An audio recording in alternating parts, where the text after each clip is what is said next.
রয়েছে তারা দীর্ঘ সাধনা করে পায়ে হেঁটে মহাদেবের মাথায় তারা জল দিয়ে এসছে পুণ্য লাভের আশায়। মেদিনীপুরে আমাদের যে ঈদগাহ চক আছে ওখানে আমাদের বহু বছরের ট্র্যাডিশন রয়েছে, ওখানে আগুন ভাঙার যে কার্যক্রম হয়, চড়কের যে কার্যক্রম সেটা ওখানে নেওয়া হয়। সূত্রপাত গতকাল রাত থেকে হঠাৎ করে কিছু জন ওখানে যারা অধিবাসী বলে দাবি করে, তারা মুসলিম সমাজ থেকে রিপ্রেজেন্ট করে, তারা বলছে যে আমরা এখানে করতে দেবো না। সেই অজ্ঞাত কারণ জানার জন্য আমাদের যারা হিন্দু ভাইরা রয়েছে তারা থানায় আসে। থানায় এসে আমরা জানতে পারি যে তারা এসে বলেছে যে এই কার্যক্রম নাকি চড়কের কার্যক্রম এখানে করা যাবে না। কারণ আমরা জানি না, সেই কারণ অনুসন্ধানের জন্য আমরা গতকাল থানায় আসি। থানা থেকে কথা বলা হয় যে এটা যেহেতু দীর্ঘদিনের কার্যক্রম রয়েছে তো কার্যক্রম আমরা করব। আজকে যখন কার্যক্রমের সূত্রপাত হয় তখন হঠাৎ করে আমাদের যারা হিন্দু সনাতনী ভাইয়েরা, মায়েরা, বোনেরা, দিদিরা, অসংখ্য বয়স্ক লোক ছিল, কিছু জায়গা থেকে এরকম রেল লাইনের পাশে যে বড় বড় পাথর থাকে সেই পাথরগুলো ছোড়া হয়। সেই পাথরের আঘাতে আমাদের 4 জন যে হিন্দু সমাজের যারা ব্যক্তি রয়েছে তারা এখনো পর্যন্ত হসপিটালাইজ রয়েছে। কয়েকজনের মাথা, ঘাড়, প্রত্যেকটা অঙ্গে হানি হয়েছে।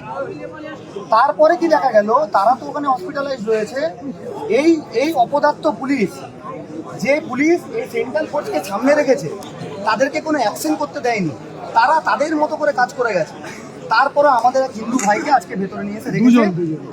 তার কোনো রকম কোনো দোষ নেই, সে কোনো কিছু ছিল না, সে একজন সাধারণ সনাতনী হিসেবে এই চড়ক উৎসব দেখতে গেছিল। এর প্রতিবাদে আমাদের মেদিনীপুরের সমস্ত সনাতনী হিন্দুরা একত্রিত হয়ে আমরা থানায় এসেছি এইটাই জানতে যে হিন্দুদের হোমল্যান্ড, সেই হোমল্যান্ডে হিন্দুরা মার খাবে, হিন্দুরা ভর্তি হবে হসপিটালে, সেই হিন্দুদেরকে আবার এই পুলিশ, পশ্চিমবঙ্গ পুলিশ তুলে নিয়ে এসে আবার থানার লকআপে রাখে। এই দিন কতদিন চলবে এর উত্তর আমরা জানতে এসেছি। ওনারা বলেছেন কথা বলতে, আমরা বলেছি আমাদের ভাইরা হসপিটালে আছে, আমরা কথা বলবো, আপনাদের অফিসারকে আসতে বলুন। এই দাবি নিয়ে এসেছি, যতক্ষণ না এই দাবি কার্যকর হবে ততক্ষণ পর্যন্ত আমরা এখানে থাকবো। আর এর সদুত্তর নিয়ে আমরা পথ অবরোধ করেছেন কি কারণে? দেখুন, পথ অবরোধ করেছি এই কারণেই যাতে আমাদের সনাতনী হিন্দু সমাজের উপর দীর্ঘদিন ধরে যে অত্যাচার বিভিন্ন ধরনের জিহাদি শ্রেণীর দ্বারা ঘটে চলেছে তারই বিরোধিতায় আজকে আমরা সমগ্র হিন্দু সমাজকে এক করার লক্ষ্যে এই পথ অবরোধ করতে বাধ্য হয়েছি। সমস্ত সনাতনী ভাইরা নিজের ঘর থেকে, আপনারা দেখুন, বাড়ি থেকে বেরিয়ে এসে আজকে রাস্তায় এসেছে। আপনাদেরকে আশা রাখছি এইভাবে যদি পুলিশ কোঅপারেট না করে, যারা এই পাথর মেরেছে, এই পাথরের উৎস কোথায়, কারা পাথর নিয়ে আসলো, এত পাথর কোথায় ছিল, এর তদন্ত হওয়া দরকার। যতক্ষণে সদুত্তর পাবো এই ভিড় আমরা আশা করছি আরো ক্রমান্বয়ে বাড়তে পারে। দাবি কি আছে? দাবি আমাদের প্রথম দিক থেকে পরিষ্কার রয়েছে যে আমাদের হিন্দু যারা ভাইয়েরা রয়েছে তাদের উপরে এই অত্যাচার দীর্ঘদিন কেন আমরা সহ্য করব। পুলিশ প্রশাসনের যেটা মোরাল গ্রাউন্ড রয়েছে অ্যাজ পার বিএনএস, তাদের যে গ্রাউন্ড রয়েছে যে ল অ্যান্ড অর্ডার এমপ্লয়মেন্টটা সবার জন্য একভাবে করুন, কিন্তু আমরা দীর্ঘদিন দেখছি পশ্চিমবঙ্গের ক্ষেত্রে এই নিয়ম কার্যকর নয়। এই নিয়ম কার্যকর ল এনফোর্সমেন্ট করবে হিন্দুদের উপর, আর একটা শ্রেণীকে এরা শেল্টার দিয়ে চলেছে। পক্ষপাতিত্বের অভিযোগ আনছে পুলিশ, পক্ষপাতিত্ব করছে, একদম পক্ষপাতিত্ব করছে।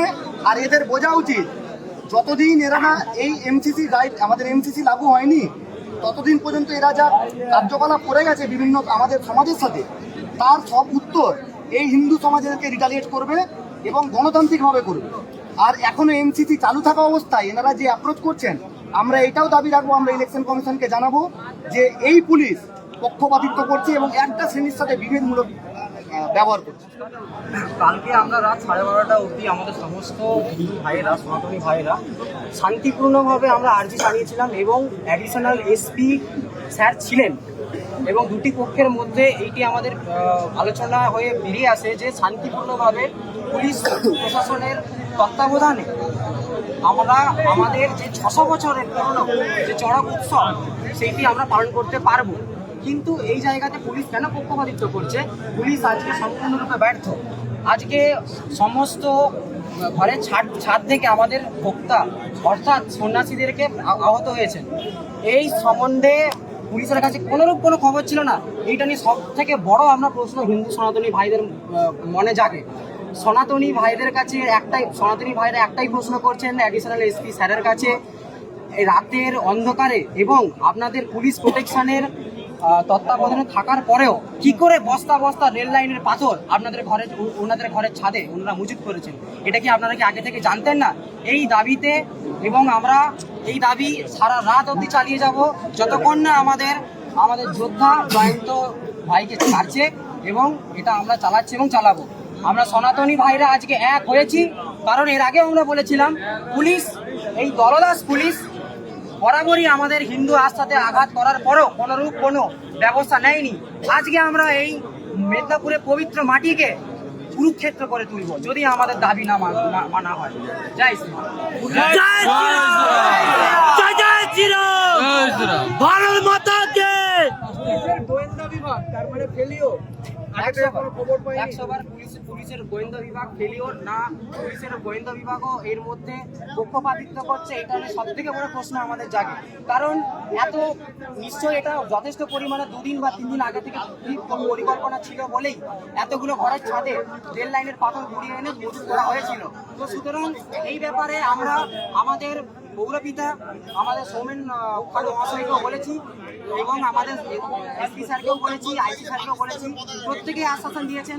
আমরা 24টা ঘন্টা টাইম দিয়েছি, ওনারা যতজনের মধ্যে জড়িত রয়েছেন আজকে যদি তাদের দৃষ্টান্তমূলক শাস্তি না হয় আমরা এই রাস্তা অবরোধ উঠাবো না। এবং আমরা ইতিমধ্যে ডিপোজিট কমপ্লেন জমা দেবো, জিডি জমা দেবো যারা যারা এর মধ্যে জড়িত রয়েছে।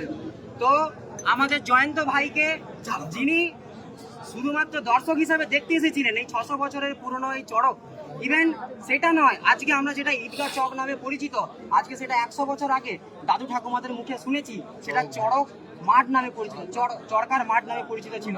আমি এইটা দাবি রাখছি, আজকের ঘটনার পর থেকে আমরা এটাকে ঈদগাহ নামে আর ঘোষণা করব না। আজকে আমরা এটা আগুন ভাঙার চক বা চরকার মাঠ নামে এটা আমরা